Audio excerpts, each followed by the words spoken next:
A mudança para a funerária herdada pelo pai do meu namorado foi um turbilhão de emoções. Deixei meu emprego e minha vida em outra cidade, para me dedicar a um novo começo, cercada por um ambiente lúgubre e carregado de histórias. A primeira impressão ao chegar foi de vastidão e silêncio. A construção antiga, com suas múltiplas portas que levavam à sala principal, emanava uma aura melancólica. Meu namorado, mais habituado ao local, mencionava vultos fugazes, especialmente perto da porta, que dava acesso ao apartamento no andar superior. Um lugar que, segundo ele, permanecia vazio, aumentando o clima de suspense. Eu nunca presenciei tais aparições, mas um evento peculiar me deixou em estado de alerta. Precisando usar o computador da funerária para procurar emprego, fui até lá sozinha em um dia tranquilo. A porta dos fundos estava destrancada, o que me permitiu entrar e acessar o escritório sem problemas. Enquanto navegava na internet e enviava currículos, o computador desligou repentinamente. Inicialmente, não me alarmei, pensando que poderia ser um problema técnico. No entanto, ao me aproximar da porta dos fundos para sair, um frio gélido tomou conta do corredor. Uma onda de arrepios percorreu meu corpo, e um instinto primal me impeliu a correr. Sem olhar para trás, corri em direção à porta, abrindo-a e fechando-a com força, trancando-a por fora. O medo que senti naquele momento era palpável, e desde então, jamais entrei na funerária sozinha. O tio do meu namorado também teve um encontro assustador na funerária. Ele foi ajudar a cortar a grama e juntar as folhas, chegando antes do meu namorado. Achando que ele já estava lá dentro, entrou pela mesma porta dos fundos que estava destrancada. Chamando pelo nome do meu namorado, o tio percorreu o mesmo local, onde senti aquela presença gelada, mas o lugar estava vazio e escuro. Assustado, ele saiu e nunca mais entrou na funerária sozinho. Nem para pegar uma pá para a terra, ele prefere trazer a sua própria. Meu namorado, por outro lado, colecionou experiências bizarras naquela casa funerária.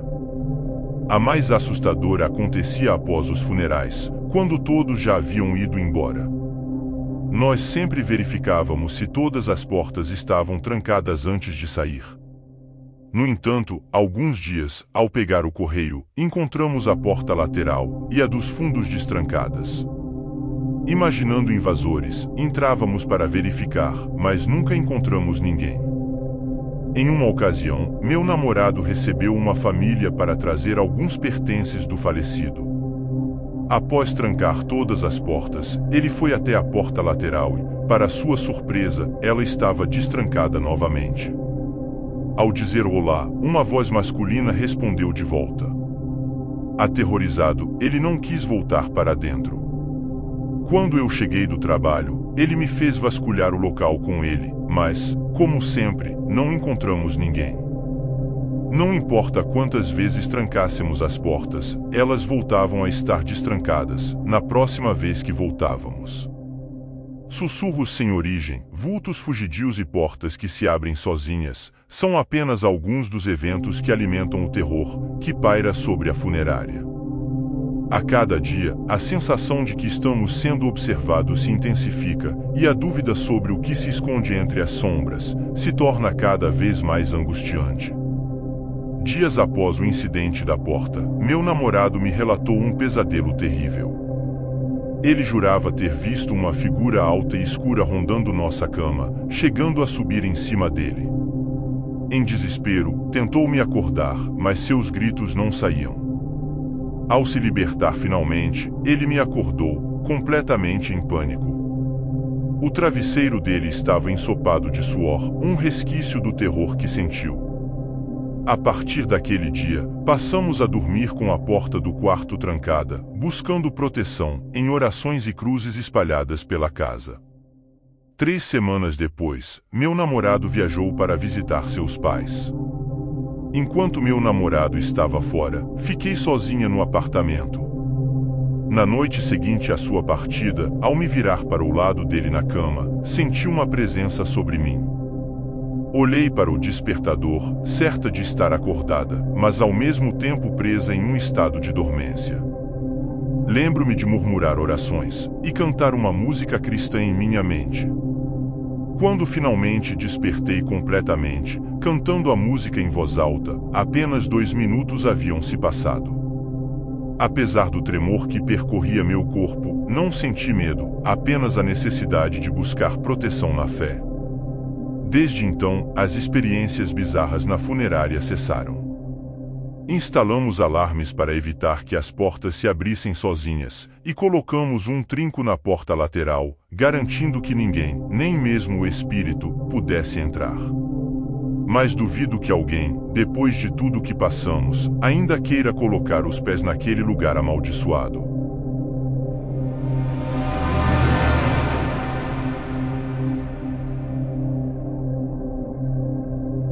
Meu nome é Gabriela, e na época da história, eu trabalhava como agente socioeducativa em um centro de detenção juvenil no interior do Rio de Janeiro. Minha melhor amiga, Letícia, tinha um pequeno negócio de limpeza, e um dos seus clientes era uma funerária. Em uma noite chuvosa, por volta da meia-noite, recebi uma ligação desesperada da Letícia. Ela estava na funerária, aterrorizada, e implorava para que eu fosse até lá. Sem pensar 2 vezes, peguei meu carro e segui em direção ao local. Ao chegar, encontrei Letícia pálida e tremendo, encolhida em um canto da sala de descanso. Ela me contou que enquanto limpava a capela, ouviu um sussurro vindo do altar. Ao se aproximar para investigar, viu uma sombra se movendo rapidamente no canto do olho. Aterrorizada, ela fugiu e me ligou. O vento uivava pelas frestas da antiga funerária, enquanto a chuva tamborilava nas janelas como dedos ossudos.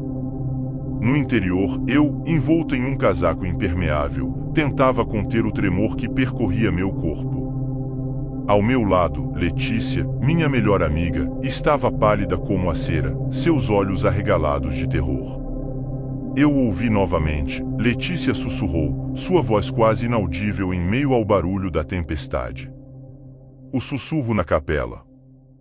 Apertei o ombro da amiga em um gesto de conforto. Vamos dar uma olhada, eu disse, tentando manter a voz firme. Não deve ser nada. Juntas, nós caminhamos pelo corredor frio e úmido da funerária, o som de seus passos ecoando nas paredes de pedra. A cada passo, a sensação de pavor aumentava. Ao entrarem na capela, eu me arrepiei. O ar era úmido e carregado, impregnado com o cheiro de velas e flores murchas. A luz fraca das velas lançava sombras sinistras nas paredes, e o silêncio era ensurdecedor. Aqui, Letícia murmurou, apontando para o altar. Foi aqui que eu ouvi. Letícia se aproximou do altar com cautela. O sussurro, que antes era apenas um ruído distante, agora se tornava mais claro. Parecia vir de dentro do crucifixo de madeira que pendia acima do altar. Com o coração batendo forte, Letícia ergueu a mão para tocar o crucifixo. No mesmo instante, um vento frio soprou através da capela, apagando as velas e lançando-a na escuridão total. Gabriela e Letícia se agarraram uma à outra, seus corações batendo em uníssono. Na escuridão, o sussurro se tornou mais alto, mais insistente. O que está acontecendo? Letícia perguntou, sua voz tremida. Eu não sei, respondi, tentando manter a calma.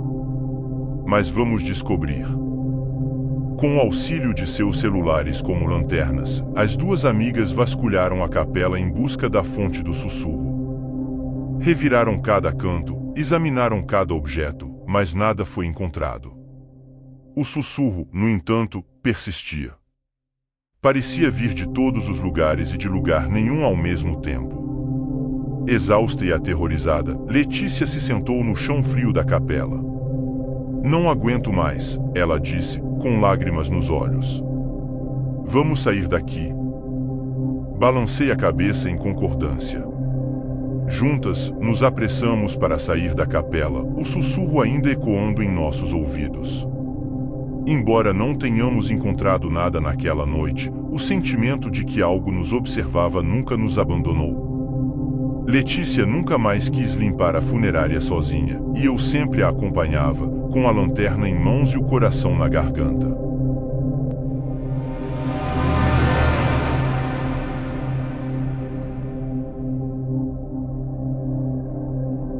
A névoa densa da madrugada se agarrava às paredes da antiga funerária como um sudário, sussurrando segredos macabros em meus ouvidos.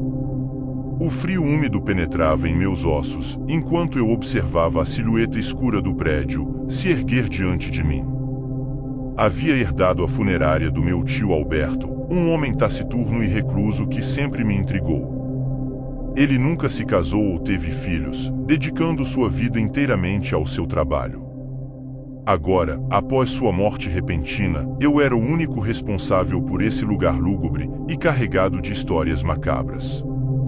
Ao abrir a porta principal, o cheiro de mofo e produtos químicos me invadiu, como um soco no estômago. A mobília empoeirada, os retratos de família com olhares penetrantes e as teias de aranha nos cantos criavam um ambiente opressor e fantasmagórico. Enquanto percorria os corredores vazios, senti uma presença invisível me observando. Os sussurros da névoa pareciam se intensificar, ecoando pelas paredes como o canto fúnebre de um fantasma. No escritório do meu tio, encontrei um antigo diário empoeirado.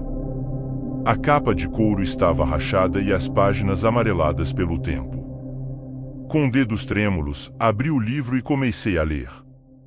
As palavras que se desenrolavam diante de meus olhos eram um relato aterrador de eventos macabros que aconteceram na funerária.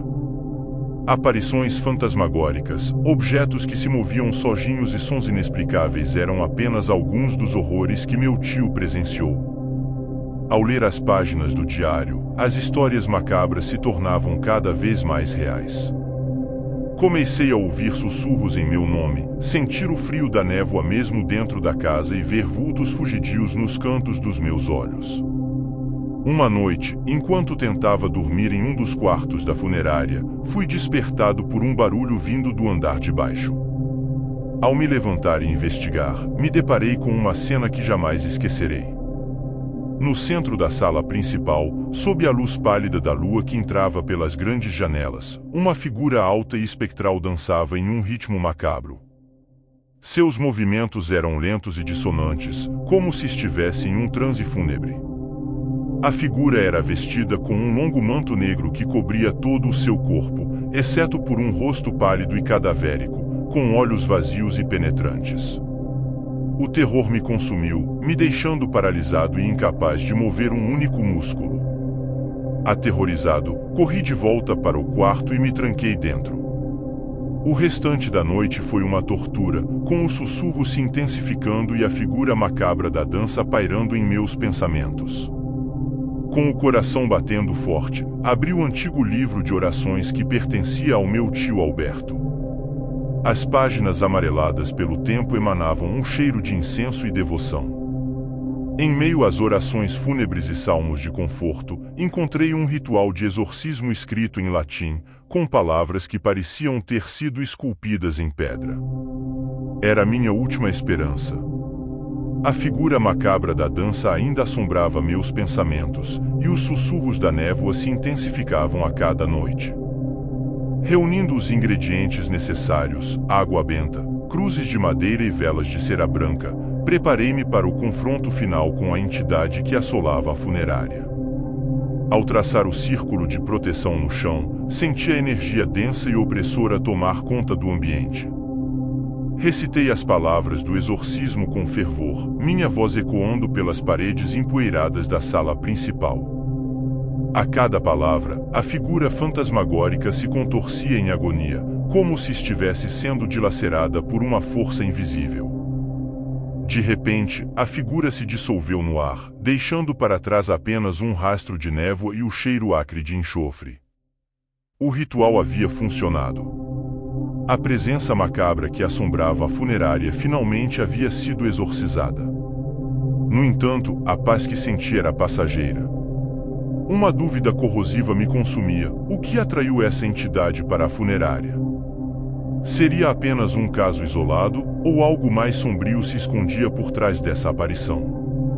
Lembrando das histórias que meu tio contava sobre bandidos e criminosos que tiveram seus funerais realizados na funerária, uma possibilidade aterradora me ocorreu. E se a energia negativa desses indivíduos, impregnada em seus corpos após uma vida de crimes e maldade, tivesse contaminado o local? A dúvida me acompanhava como uma sombra, lançando um véu de incerteza sobre o futuro da funerária.